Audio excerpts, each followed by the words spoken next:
बहुत सुंदर शिव चर्चा कथा सुनाओ तनी।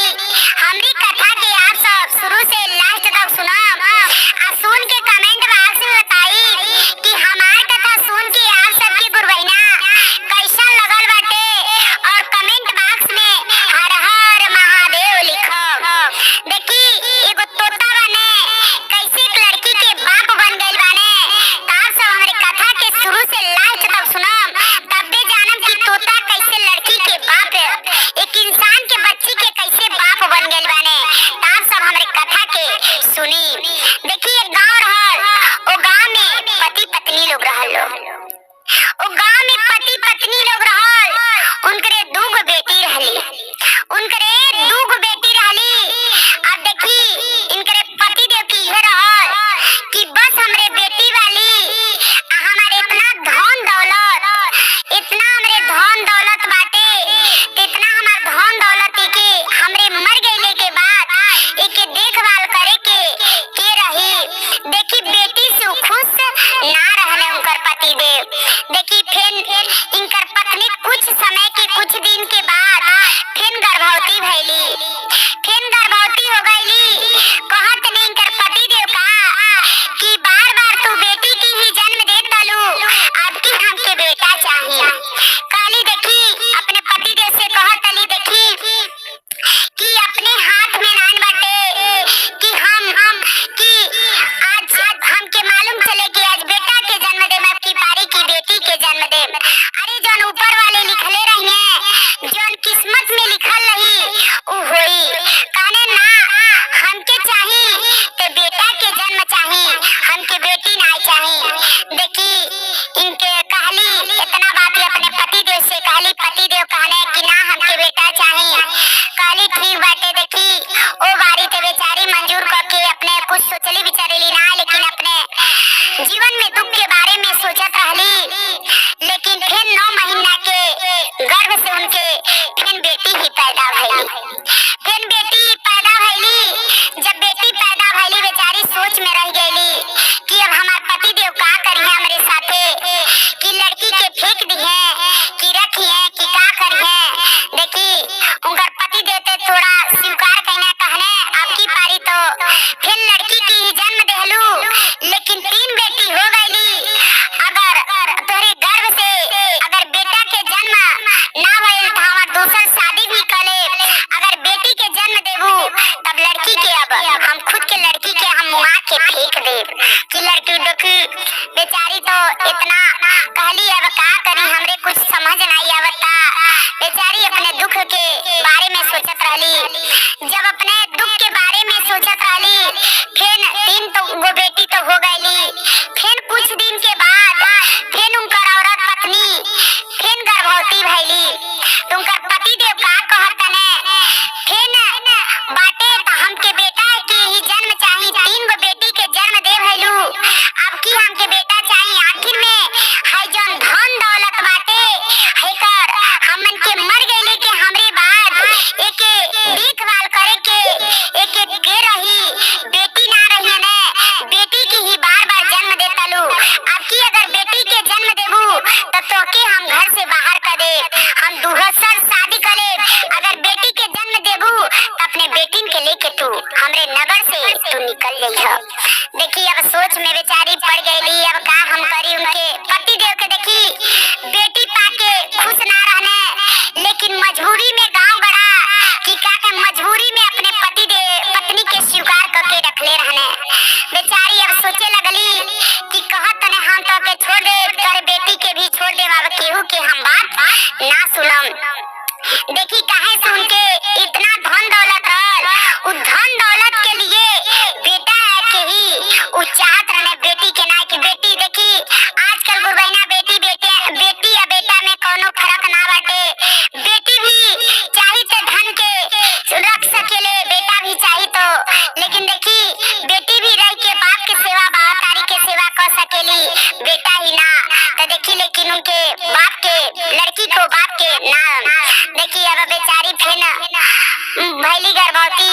उनकर पति देव कहने कि अब की हमके चाहिए तो बेटा चाहिए और ना तो बेटी के जन्म देबू तो हम घर से बाहर निकाल दे, हम तो के अपने घर में देखी अब सोचली विचारली आ का कैली। जब उनकर 9वां महीना चलत रहल त अपने पति देव से का कहतली कि दूगो बेटी सियान हो गइल वाली, अब बता दी बेटी के सामने जीव छूटी तो बेटी का कहिए। देखी झूठ झूठाई बोल के कहली कि हम जातनी अपने नैहर जातनी, वही जात की पारी हम जो भी जन्म हुई अपन वही जा देखे हम आई लेके आए। देखी बेचारी का कैली, सोच विचार के अपने नैहर निकल गईली। काहे से नैहर निकल गईली? नैहर के लोग तो उनका बहुत गरीब रहल, का करे नैहर निकल गईली। आ नैहर जब गईली त माई कहली ए बेटी बिना बताए तू काहे करे काहे अइलू बता के आइल तू? कहली कि सोचनी बताओ माई तो से हम का बताई, सोचनी दूगो बेटी वाली सियान हो गइल वालो उ लोग देखी लोग का कहिलो, यही से हम आईनी है कहनी यही जा हमार जीव छूट जाई त हम जाई। देखी फिर उनकर पत्नी का भई, फिर चौथा बार जब गर्भ उनका रुकल फिर बहुत सुंदर तीनों लड़की से बहुत सुंदर फिर बेटी की ही जन्म देहली। बेटी की ही जन्म भई। बेचारी सोच में पड़ गईली अब हम का करी। कहले रहने काहे से अब ई गई रहली नैहर में तो, लेकिन अपने माई से कुछ ना कहली, सब झूठ बोलली। अब कहली अब हम का करी, फिर बेटी ही जन्म लेले वाली अब हम का करी। ने हम क्यों रखिए, ने हमार 3 गो बेटी भइल वाली के आई हूं के ना रखिए, हम कौने नगर में हम कहां जाई। कुछ बेचारी के समझ नहीं आवत रहल, चिंता में एकदम दिन रात डूबल रहे। काली अपने माई से ए माई अब हम जातनी अपने ससुरा जातनी, अब 10-15 दिन हो गई अब हम अपने ससुरा जातनी। देखी महीना दिन हो गई आ का कैली अपन माई से कह के आ कहली माई उगाए ना बुलावे, हम खुद के अपन गाड़ी बुक करके हम जातनी। देखी गईली जब आईली गाड़ी से आईली राही में उतर गईली, राही में उतर के गईली एगो डोमे के घरे गईली। डोमे के घरे गईली, डोमे से का कहली कि हमके बहुत सुंदर के एगो खांची तरह से बना दो, बहुत सुंदर के ताकि ओमे अंदर पानी ना घुसे। आ देखी बहुत सुंदर के वो डोमे से बनवली आ बनवा के आ लेके आईली नदी के किनारे। आ नदी के किनारे लेके आईली का कैली वही में तौली में लपेट के और लड़की के धैली और वही का कैली जौन टोकरी झोक बनवले रहली खाची वही में लड़की के धो दे। आ लड़की के धो के आ का कैली अब नदी में वो दहवा देली। आ दहवा के का कहतली देखी ओई दिन गुरबैना उनके मुंह से का निकलल बा, सिर्फ उनके भगवान ही लौकत रहने, सिर्फ कहत रहली लेकिन कभी भी भगवान भोलेनाथ के नाम ना लेत रहली। लेकिन देखी ओई दिन जब गंगा जी के जब लड़की उ औरत देहली जब त का कहतली हे गंगा माई, हे शिव गुरु, ओई दिन कहली हे भोलेनाथ, हे महादेव जी, अब ते हम लड़की के अपने जन्म देहनी लेकिन कर्म ना बनावतनी, अब ते हम हे गंगा माई तो के हम दे देतनी, आ हे महादेव जी दे देतनी, अब आप सब हमरे बेटी के देखभाल करब। देखी इतना कह के लड़की के दहवा देली। लड़की के दहवा देली अब बहुत सोच में पड़ गईली आ सोच में पड़ के अब आईली अपने ससुराल। जब आईली ससुराल पति देव पूछने कि का भइल आखिर में तू त गई रहलू तोहार आखिर में का भइल, त कहली कैसन बात बाटे बेटा ते जन्म लेहने, लेकिन हम का कही अपने दुख के बाद कि जब वही जा ओकरे बाद से वो तुरंत उनकर मौत हो गई। तर आपसे हम बतौनी ना कि बेटी की बेटा जन्म लेने, लेकिन आप बेटी जन्म जब लेती चाहे बेटा तो जब मर गए तो का कहीं, जब वैसे हम टेंशन में हम रहनी। देखी गईली जब फिर अपने ससुराल तो चल गईली, अपन उनकर पति दे जन पूछने बता देने अभी अपने लड़की जौन दहत दहत बेचारी जातली तो देखी वही नदी के किनारे एगो तोता उड़तने, वही नदी के किनारे एगो तोता उड़तने। आ तोता देखतने बहुत सुंदर की ई लड़की वाली बहुत सुंदर वाली बहुत सुशील वाली, अब इनकी हम कैसे का करी, का कहीं वही खांची पे बैठ गए ना, वही टोकरी पे बैठ गए ना, अब बैठ के अपने चोट से अपने पैर से लेके वो किनारे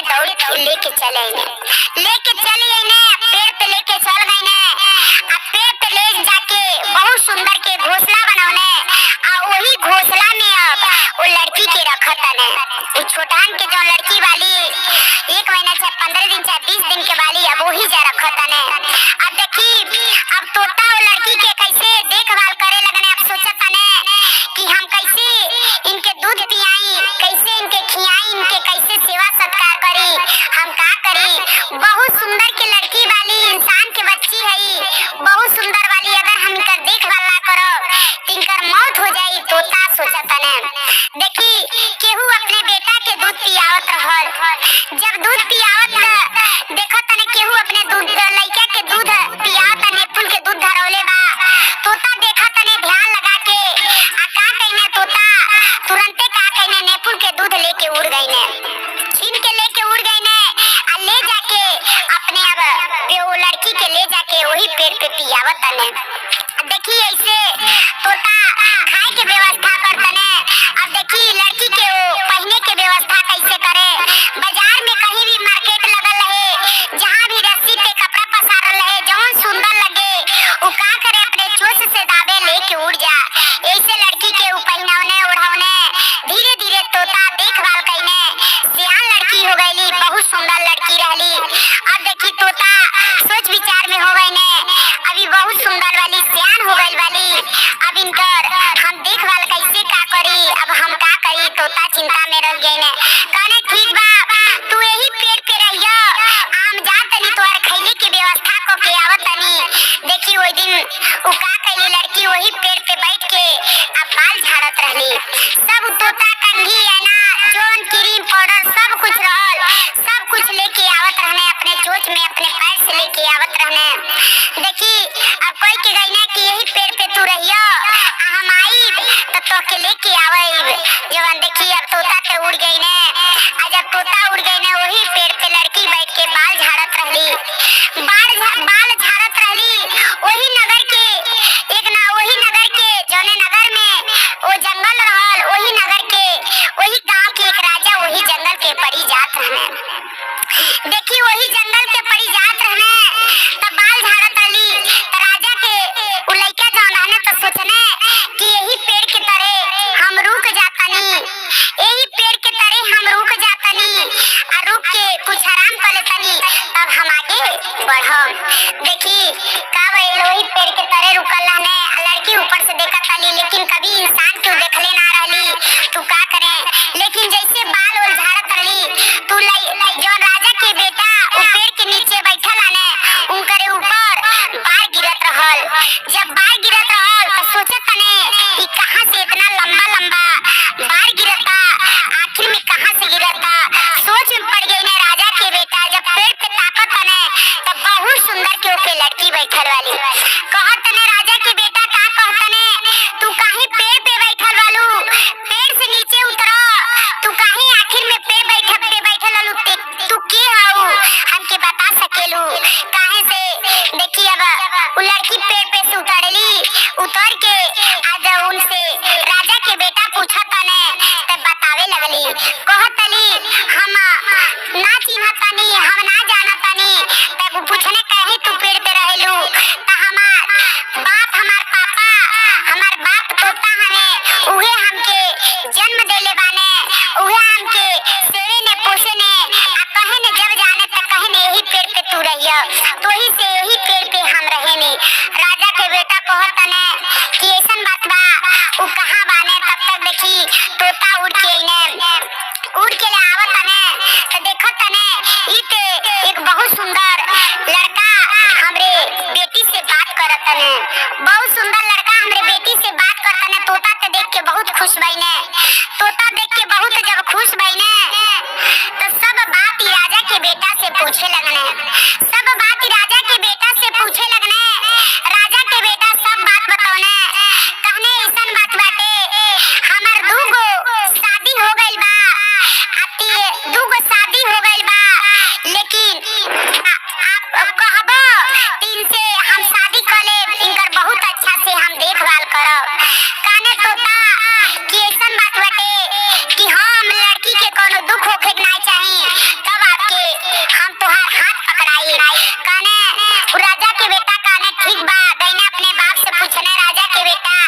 बाप कहने कि बेटा ऐसन बात बाटे कि तुहार दू शादी कर देहनी आ तोहर दोनों जानी के एको लइके बाल बच्चे ना भइल बाने, उ केहू होके अगर राजी बा शादी कइले खातिर तो जा लेके आवो। देखी अब इने राजा के बेटा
गाना बनैले ही नहीं बनी, हम कैसे बनाई। गाना गौली, जब गाना गौली तुड़ के तोता आईने बताओने कहने कि दूध धा के चूल्ही दूध धा दूध गरम होई और ओकरे बाद से तू का करियो में चाउ डाल दिया। चाउ डालले बाद से थोड़ा सा पक जाई तो चीनी डाल दिया और के तोप दिया, खीर बन जाई। देखी तोता बता देने बहुत सुंदर उनके हाथ के खीर भई, बहुत सुंदर उनके हाथ के खीर भई। अब दोनों जानी राजा के पतोही जौन बड़ लोग रहल दोनों जानी सोचे लगल लो कि अब हमन के का करे के, इनके ते सब गुण आ जाता, एक दिन ऐसे कोनो भी काम रहे तू ये गाना गा के अपने बाप के बुला ले। तोता उनका बाप रहने तो बुला ले। देखी अब दोनों जानी राजा के जौन बड़ दोनों पतोही लोग रहल लोग देखल लोग तो कहल लोग कि हे आके सारा बात बतावत तने, सारा इनके सिखावत तने, इनके सबसे बढ़िया हमन के मार देवल जाई तो देखी कि इनके के ज्ञान देला, के बुद्धि देला। देखी एक दिन का कर लोग दोनों जानी मिल के लोग तोता के लोग मार रहे लोग। जब तोता मर गई ने अब कोनो भी दुख पड़े कि गाना गावे तुमकर बाप उड़ के ना आवे। जब ना आवे तो सोचली कि लगता तोता के हमरे बाप के केहू मार देहल यही से उ ना आवत ने। देखी अब का कहने राजा के बेटा कहने, राजा तो कहीं चल गए ने। राजा के बेटा कहने कि हम जातनी कहीं दूर जातनी आ दूर जातनी हमके अइले में लेट होई, रात भी बीत सकेला, दो रात बीत सकेला आ तोहां लोगन इनका देखभाल करिया लोगन। देखी अब दोनों जानी राजा के बेटा थे चल गए ने। अब दोनों जानी का कर लोग एगो नाव वाला रहने नाव चलावत रहने उन्हीं से दोनों जानी जाके लोग बात कर लोग। नाव वाला उनका सुंदरई देख के कहने ठीक बा हम इनके खरीद ले। का कहने उ पैसा दे के खरीद लेने आ जबरदस्ती के साथ नाव वाला उनके अपने नाव पे बैठावत ने। लेकिन राजा के जन छोटी पतोही वाली ना बैठतली एक बेटा के तीन मेहरारू रहली तो देखी राजा के तीन पतोही एक बेटा के तीन गोराली तो राजा के जवन अब छोटी पतोही रहली अब नाव वाला तो बैठा तनी जबरदस्ती से उ चिल्लातली। जब चिल्लातली गुरबैना तब ओहर से देखी ओहर से राजा के बेटा नाव से आवत तने तो जब यहाँ चिल्लातली तो देखो तने कि ते हमार औरत है चिल्लातली वो नाव वाला से लड़ाई लड़के अपने औरत के लेके आईने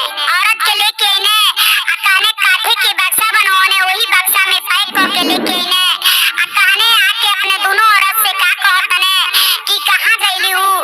कहतली लोग दोनों जानी का कि आप चल गईनी, तू आप बिना रह ना पौली, तू पता ना कहां चल गईली, हम ना जानतनी केतनो उनके मना कईनी है तू ना मनली है। कह लोग सही कहतने राजा के बेटा कि सही तू बताओ आखिर में उ कहां वाली हमार छोट जन वाली औरत उ कहां वाली। कह लोग हम ना जानतनी।